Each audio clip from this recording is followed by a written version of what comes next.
A Igreja e a Política. Este será o título da nossa 10ª lição do primeiro trimestre do ano de 2023 da classe de adolescentes.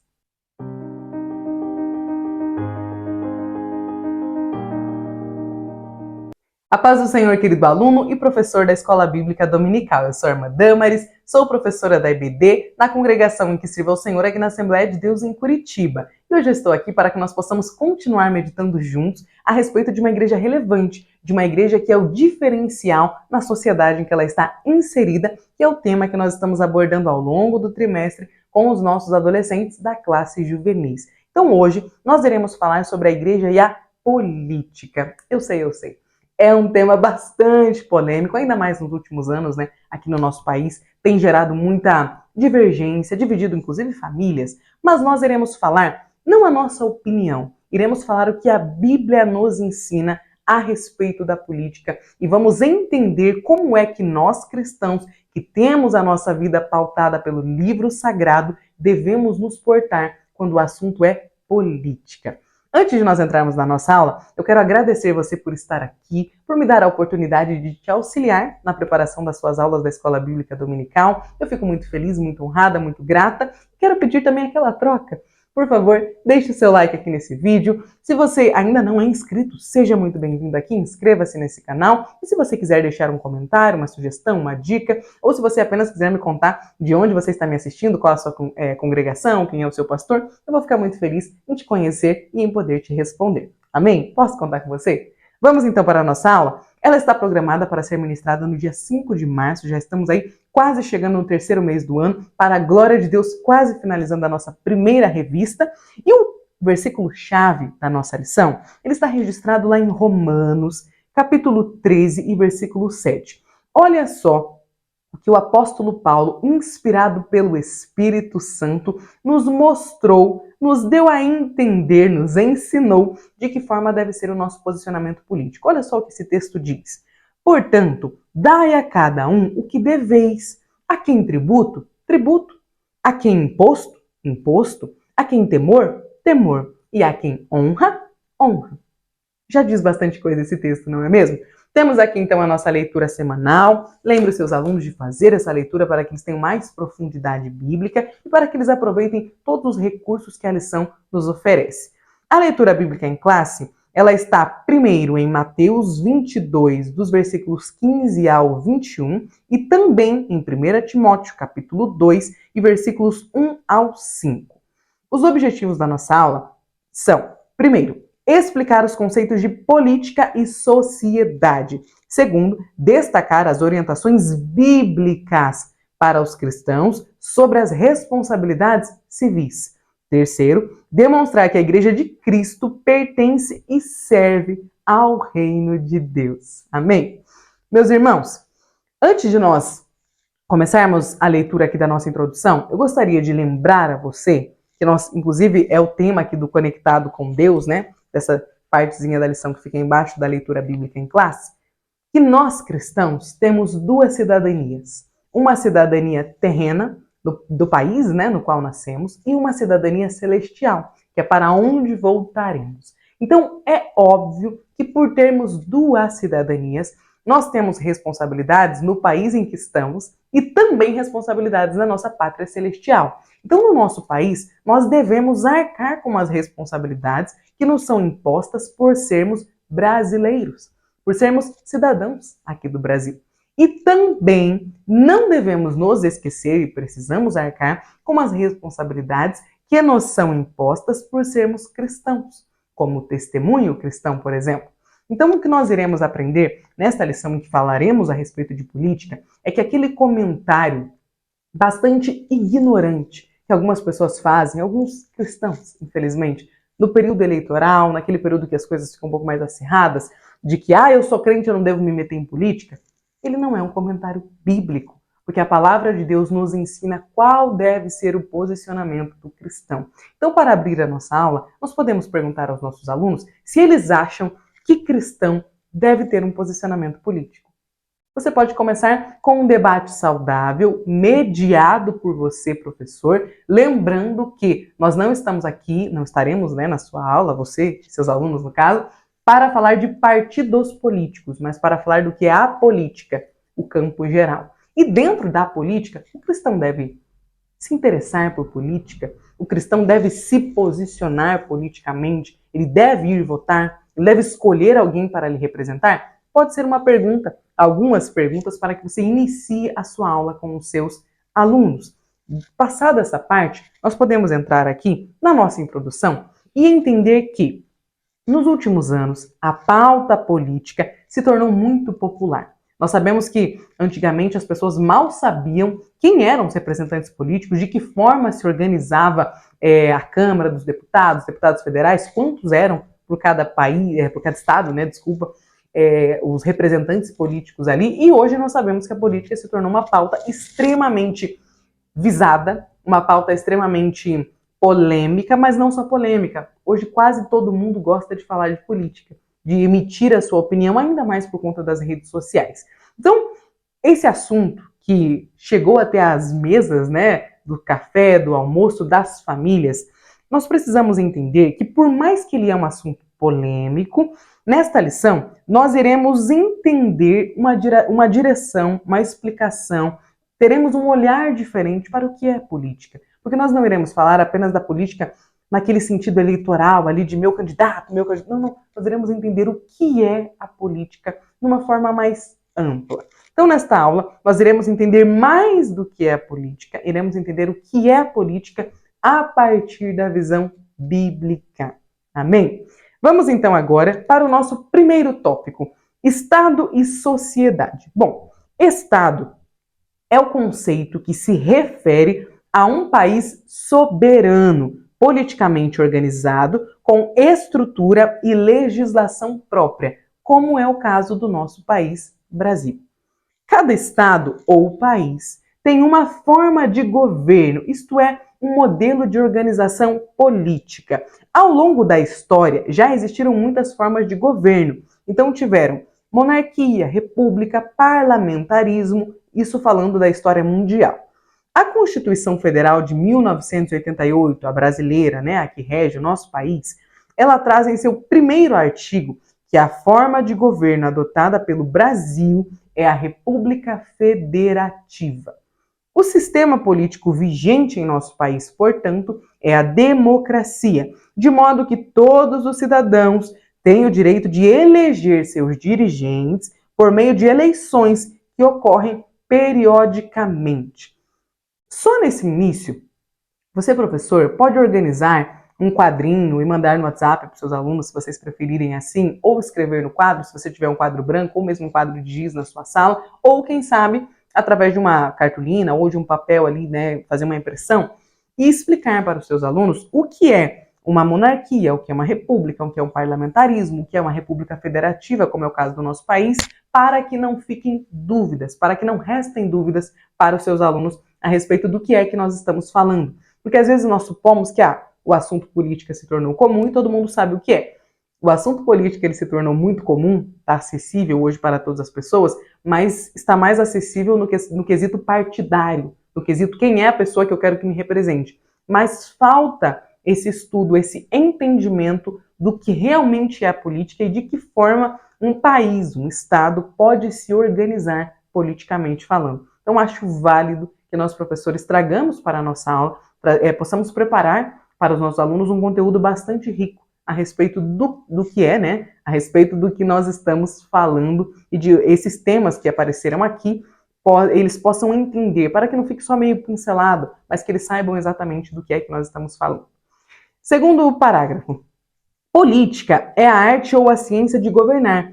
Ela é desenvolvida considerando o modelo de governo do Estado, a legislação vigente, as instituições, a administração pública e também as esferas do poder público, que é o executivo, legislativo e o judiciário. Outro tema que você pode abordar com seus alunos, o que é poder executivo, o que é poder judiciário, o que é poder legislativo. É importante que eles saibam sobre o que nós estamos falando, porque na hora de escolher alguém para nos representar, e aqui na classe juvenis nós já temos alunos que podem votar entre 15 e 17 anos de idade, né? Ali com 16 já pode começar a votar. Mais do que alguém diga para eles, vota no fulano, eles precisam saber de que forma o nosso país está organizado. O que é o poder executivo? Quem eu coloco no Poder Executivo? Poder Judiciário, eu posso colocar alguém lá? É importante, então, que nós possamos preparar uma aula mais rica, mais aprofundada, para que nós fujamos de nomes, de siglas, de partidos e possamos entrar realmente no quesito do que é a política. Amém? Continuando aqui. A prática política ela é, por natureza, diversificada, mas sempre deve respeitar os direitos constitucionais dos cidadãos brasileiros. A Constituição Federal de 1988 é a norma fundamental suprema do nosso país. Nela estão os direitos fundamentais de todo brasileiro. Ela é a bússola norteadora das demais leis. Então aqui nós tivemos um entendimento do que é o Estado, do que é a sociedade, de o que é o nosso país, de que forma o nosso país está organizado politicamente. Mas vale explicar aos nossos alunos, por exemplo, por que existe a política? Por que existe essa discussão? Por que existem algumas pessoas que vão lá para nos representar?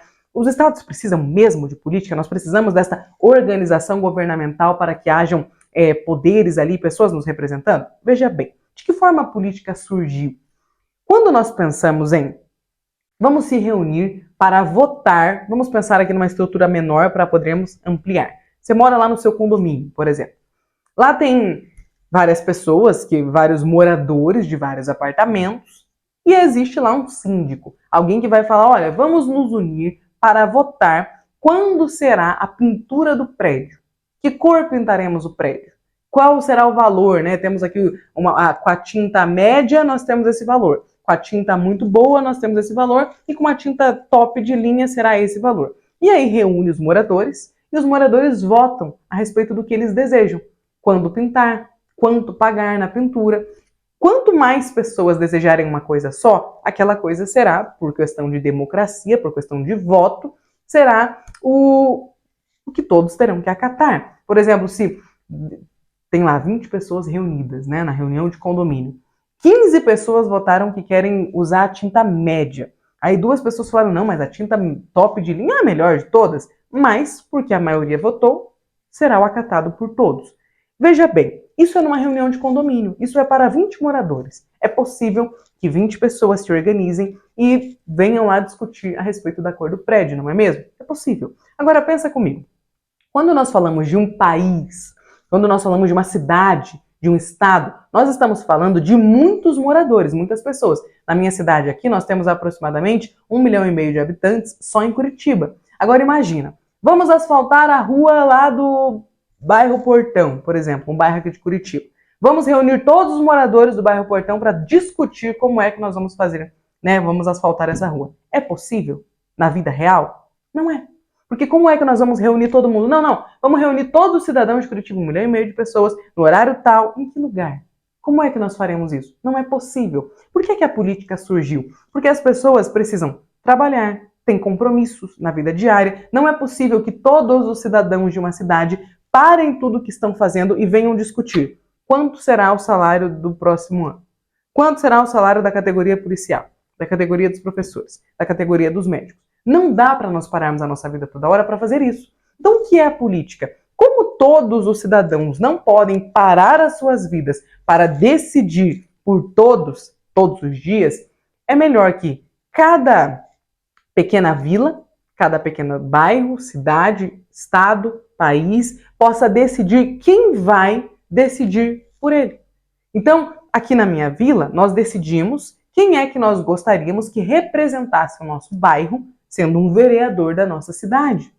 Por quê? Porque nós não podemos parar tudo que estamos fazendo todo dia para discutir quando será asfaltada a rua principal do bairro. Então nós elegemos alguém para que possa estar lá no nosso lugar. Política é isso. Nós elegemos representantes para que eles possam nos representar, estar ali levando a nossa opinião, representando os nossos princípios, os nossos valores, fazendo algo parecido com o que nós faríamos. Porque como nós estamos falando de cidades muito grandes, mais de 1,5 milhão de pessoas, é impossível que 30 pessoas façam exatamente o que grande parte daquele 1,5 milhão de pessoas gostariam. Então a política é uma forma que nós temos de colocar pessoas que nos representem, pelo menos de forma parecida com o que nós pensamos, para que eles estejam no nosso lugar e façam as votações necessárias, para que eles possam estar dispostos todos os dias para as questões políticas.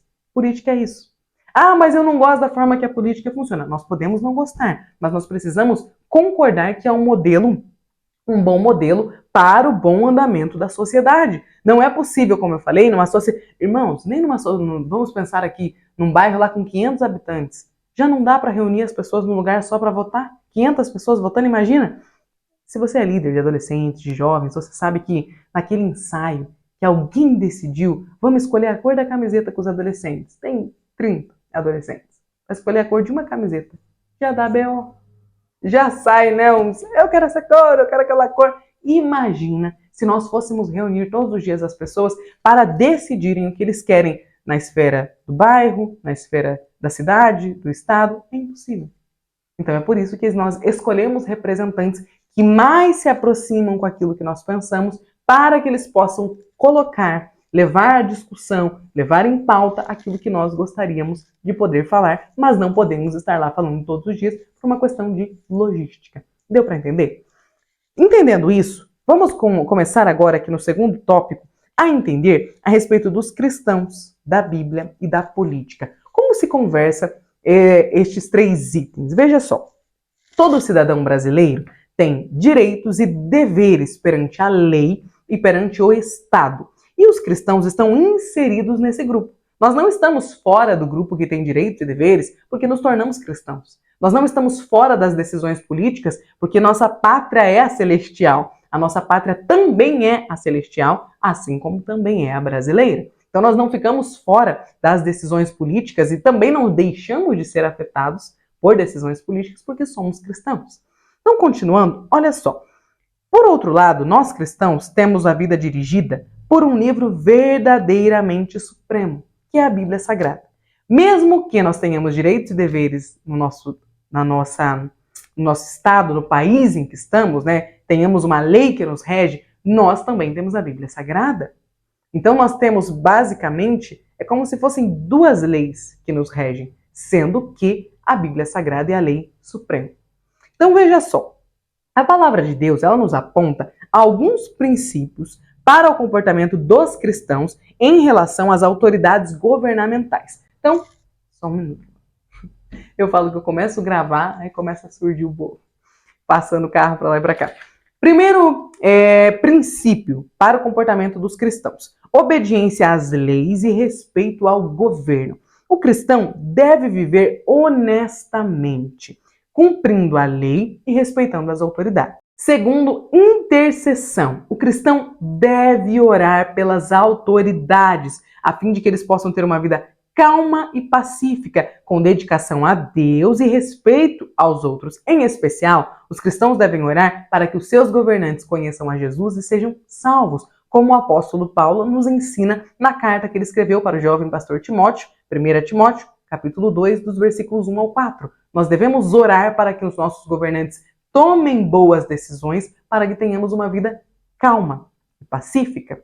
Não é, irmãos, eu sei que surge uma ideia de que o Senhor deseja para nós uma vida de sofrimento, de dificuldade, para nos lembrar de que o céu não é aqui. Não é que o Senhor nos deseja isso, é que a própria vida caída, a vida fora do Éden, daquilo que Deus tinha como desejo inicial para nós, ela é difícil mesmo. Mas o Senhor deseja que nós possamos ter uma vida calma e pacífica. Não é pecado pedir uma vida calma. Não é pecado pedir que os nossos governantes sejam tementes a Deus. Às vezes nós queremos viver debaixo de uma opressão que é desnecessária. Eu vejo cristãos falando, não precisa eleger cristãos, porque tudo bem se vier a perseguição. Meu irmão, não é assim que funciona. Quando a perseguição vem, ela vem pela vontade de Deus, mas nós não precisamos pedir perseguição. Não é normal pedir perseguição. É igual alguém que pede a morte. Não é normal. Uma pessoa saudável deseja viver. Uma pessoa psicologicamente saudável deseja viver em um bairro calmo e pacífico, em uma cidade calma e pacífica. Ninguém em sua consciência fala, nossa, tomara que meu bairro fique violento. Ninguém fala um negócio desses. Então, quando nós fazemos orações em prol dos nossos governantes, as nossas orações devem ser no sentido de que queremos uma vida calma e pacífica. Não é pecado pedir por uma vida calma e pacífica. Tá tudo bem. É o que nós desejamos. Nós temos o direito de desejar coisas boas, de desejar. Se o Senhor vai nos atender, aí é uma outra questão. Mas desejar uma vida calma e pacífica é o natural para todos os seres humanos. Amém? Terceiro comportamento, né, princípio de comportamento que nós cristãos devemos ter é o bom testemunho perante a sociedade. O cristão deve ser um referencial para todos os que não conhecem a Cristo. De que forma o cristão se torna um referencial? Lembrando que referencial é algo visto por todos, tá? Pensa, sabe aquela palavrinha quando a gente vai preencher alguma coisa que a gente compra pela internet? Aí tem lá o nome da rua, número, complemento, aí tem embaixo assim, ponto de referência. Por que ponto de referência? Porque é algo que se distingue no meio de um lugar normal. Então o cristão deve ser um referencial, porque o cristão é sal, é luz nas trevas, é sal onde não há tempero. Então por isso o cristão é um referencial. Como referencial, nós devemos ter uma vida exemplar para que o nome de Jesus não seja desonrado entre os cristãos, ou mesmo entre as pessoas que não servem a Jesus.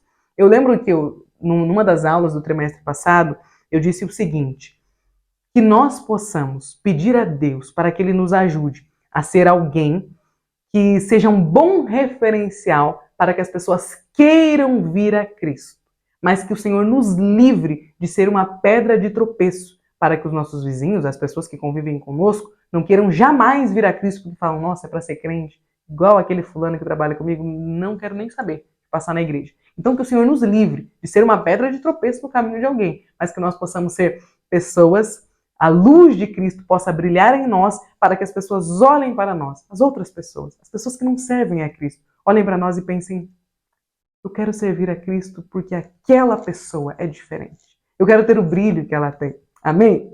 Continuando aqui, nosso terceiro tópico, a política versus o reino de Deus. Certa vez, perguntaram para Jesus se era correto pagar impostos. Os fariseus queriam pegar Jesus a todo custo numa saia justa. Aí o que eles decidiram? Vamos perguntar para Jesus se é certo pagar impostos.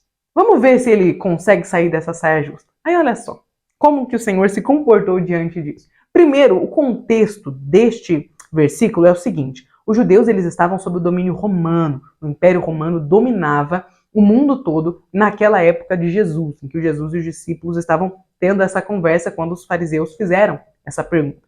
Então, os judeus não gostavam de pagar os impostos. Eles não viam a hora de se livrar do jugo romano porque eles não queriam pagar impostos, né? Continuar ali tendo que entregar uma parte da sua renda para o Império Romano. Então eles perguntam para Jesus, para quem é que nós devemos pagar impostos? Devemos servir a Deus ou a César? Eles que sonhavam com a libertação e os discípulos que achavam que Jesus seria o Messias que os livraria do jugo romano, queriam saber afinal, precisamos pagar impostos? Talvez, ali naquele momento, alguns dos discípulos achassem que Jesus vai nos livrar do Império Romano, então nem vou gastar o meu dinheiro com o Império Romano, nem vou pagar os meus impostos, porque Jesus já está aí, Ele vai nos livrar, vai nos salvar do jugo do Império Romano. Então veja que às vezes nós lemos alguns versículos bíblicos e nos esquecemos do contexto histórico, e o contexto é fundamental para que nós possamos entender o que estava acontecendo naquela passagem. Por isso que eu sempre digo, é fundamental nós perguntarmos para o texto. Porque alguém perguntaria para Jesus o que devemos dar a Ele, o que devemos dar a César, o que devemos dar ao Senhor? Por que essa pergunta? É que atrás dessa pergunta existia um contexto de domínio romano do qual eles queriam se livrar. Então veja só, eles acreditavam, né, que o Messias teria ali uma missão política, restauraria aquela antiga Israel do tempo de Davi, do tempo de Salomão. Não foi o que Jesus veio fazer. Mas olha a resposta de Jesus. Dai, pois, a César o que é de César, e a Deus o que é de Deus. Mateus, capítulo 22, versículo 21. Com essa resposta, o mestre deixou claro que cada pessoa deve cumprir a sua responsabilidade civil, mas sem perder de vista o seu compromisso e sujeição a Deus. A resposta de Jesus ela também aponta para uma questão de alta sensibilidade. Nenhum homem, por mais poderoso que seja, deve receber aquilo que só deve ser entregue a Deus. Dar a César o que é de Deus seria um erro gravíssimo. Portanto, é de grande importância que nós compreendamos que a Igreja de Cristo não está sujeita nem dependente de um governo ou de um país. A Igreja faz parte do reino de Deus. E o reino de Deus Diferente da política, que é algo local, é algo transitório, é algo universal, eterno e transcendente. Portanto, o verdadeiro governo e domínio do mundo está nas mãos de Deus, o nosso Senhor Jesus. Amém? Professor, olha só. É importante nós entendermos que quando nós pensamos em dar a César o que é de César e a Deus o que é de Deus, é porque existe algo que nós devemos dar a César. No nosso caso, que não temos César, né? Não estamos mais sob o domínio romano, nós que temos as nossas leis, nós que vivemos debaixo, né, de algumas leis, de algumas normas, existem coisas, existem alguns comportamentos que nós devemos ter porque a lei nos pede. Então, por exemplo, uma pessoa não pode sair nua pela rua porque é crime. Então ela deve se comportar, deve se vestir para sair de casa para cumprir a lei. Não pode fazer barulho depois das 10 porque seu vizinho pode ligar para a polícia. Existe uma lei para isso, então eu preciso segui-la. É uma lei do reino de Deus não fazer barulho depois das 10 da noite? Não, é uma lei do nosso reino. E nós cumprimos porque nós estamos aqui. Então quando eu cumpro a minha lei, quando 10 horas da noite eu paro de fazer barulho para não atrapalhar a vida dos meus vizinhos, eu estou dando a César o que é de César. Agora, quando eu faço a minha vida devocional, né? Eu mantenho a minha vida devocional, eu me afasto do pecado, eu resisto às tentações, eu estou dando a Deus o que é de Deus. É importante que nós não percamos de vista que nós devemos algumas coisas ao governo, ao nosso Estado, ao país sobre o qual nós estamos, no qual nascemos, mas nós também devemos a Deus. Então, como eu falei, né, no começo, aquelas falas ignorantes, aqueles comportamentos de que extremistas, de que eu sirvo a Deus, eu não quero nem saber de política, crente não deve se meter com política, ou então vamos resolver todos os problemas do nosso país pela política, ou aquele desejo de fazer da nossa vida aqui um céu, também está errado. Porque existe o que deve ser dado a César, mas existe o que deve ser dado a Deus. E dar a César o que é de Deus é um erro, mas dar a Deus o que pertence a César também é um erro. Então nós cristãos precisamos ser pessoas equilibradas para que nós possamos tomar decisões, nos posicionar politicamente, lembrando que o que eu devo a Deus eu entrego a Deus e a ninguém mais, e o que eu devo a César, ao meu governo, ao meu Estado, eu entrego a eles, a ninguém mais. Portanto, vale lembrar que a nossa igreja ela se posiciona politicamente. A nossa igreja, Igreja Assembleia de Deus no Brasil, né, a nossa convenção, a CGADB, inclusive nas últimas eleições, se posicionou. Por que vocês se posicionam? Vários adolescentes me perguntaram durante as eleições por que a nossa igreja se posicionava, por que os pastores estão se ligando com política. Veja bem, como eu falei, existe, enquanto estamos aqui, algo que nós temos que dar a César. Portanto, todos os dias as pessoas elegem representantes políticos nas diversas camadas da sociedade. E cada uma dessas camadas possuem as pessoas ali que vão falar por elas. A igreja é uma grande camada da sociedade. Por que nós não teríamos alguém falando por nós? O mundo está colocando pessoas lá todos os dias que defendem princípios, valores, pensamentos, visões de mundo, cosmovisões, né, que possuem cosmovisões de formas de enxergar o mundo, que são diferentes da nossa, que atacam frontalmente a palavra de Deus. Qual deve ser o nosso comportamento diante desta afronta? Diante dessa guerra que é travada contra nós? O comportamento de eleger representantes, bons representantes, para que eles possam votar a nosso favor, a favor da igreja. Outras organizações religiosas que têm um pensamento muitas vezes completamente contrário à palavra de Deus, também possuem seus representantes políticos que estão lá fazendo o seu papel de votar, de falar em nome da sociedade. Então nós, que ainda estamos no mundo, que possuímos uma dupla cidadania e uma delas é a terrena, precisamos nos preocupar com a nossa representação política. A nossa igreja se posicionou e nós, como bons assembleianos, porque estamos nessa igreja, então nós precisamos acatar o que a nossa igreja nos dirige, porque nós fazemos parte da Igreja Assembleia de Deus, precisamos sim observar o que a minha igreja está falando. Eu posso pesquisar, eu posso estudar tudo e falar, prefiro entender a forma com que a minha igreja decidiu se posicionar e a forma com que a nossa igreja se posicionou. Caso você estude, você vai perceber que ela está completamente ligada aos nossos princípios bíblicos. Como eu falei no início, nós não conseguimos achar alguém que pense exatamente igual a mim e a você para colocar lá para nos representar. Mas nós achamos alguém que pensa parecido. Ninguém dos nossos governantes vai olhar para a palavra de Deus e vai interpretá-la exatamente da forma que você interpreta. Mas pode ser que essa pessoa possua uma interpretação daquilo que é doutrina, não daquilo que é acessório, exatamente igual ao que você pensa. Então, qual é a nossa doutrina? O que a nossa igreja pensa? O que a palavra de Deus nos ensina e, portanto, a nossa igreja parte, né, dessa doutrina para fazer, por exemplo, a declaração de fé da nossa igreja? Nós defendemos a vida, nós defendemos a família. Então, toda e qualquer pauta que vai contra a vida, vai contra a igreja.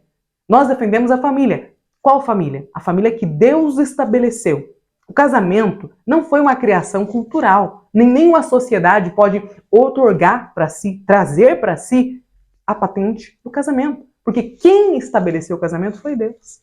Então Deus estabeleceu o casamento de que forma? Entre um homem e uma mulher. Todo e qualquer casamento que foge à regra entre um homem e uma mulher está fugindo àquilo que a Bíblia nos fala, aquilo que a Bíblia nos ensina e, portanto, está indo contra a igreja. Então nós precisamos nos lembrar de que nós votamos de acordo com o que a Bíblia nos ensina. O que seria ideal? O que seria o melhor de tudo? Porque eu sei que muitas pessoas veem muitos pastores indo para a política e se escandalizam com isso. Eu, Damaris, acho... Desculpa, bati a mão. E o que seria melhor é se nós pudéssemos, nós enquanto igreja, nós, instituição, Assembleia de Deus no Brasil, pudéssemos preparar pessoas para a política.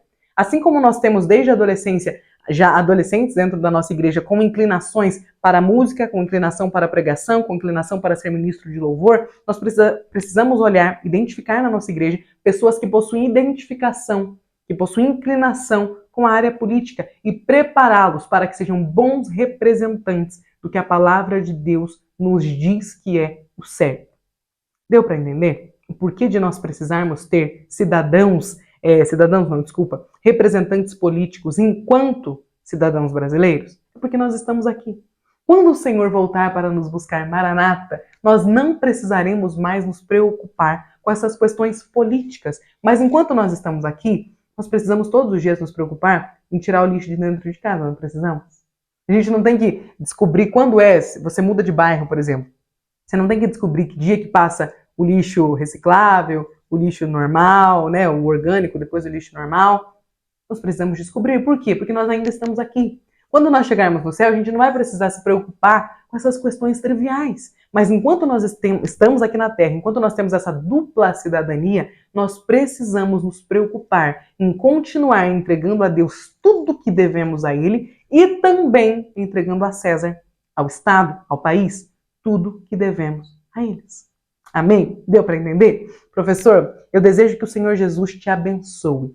Meu conselho para você, prepare essa aula, se atente ali no primeiro tópico a fazer uma separação do que significa aquelas formas de organização de governo ao longo da história, o que significa judiciário, legislativo, executivo. É uma boa forma de você mostrar aos seus adolescentes exatamente o que é política.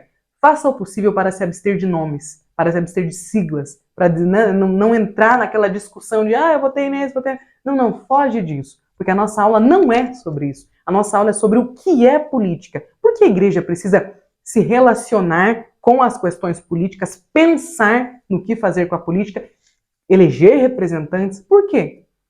Esse deve ser o centro, o tema que vai reger a nossa aula. Amém? Estude bem a sua aula, peça orientação do Espírito Santo e eu tenho certeza que ele vai colocar as palavras certas na sua boca. Deus abençoe. Até a próxima aula.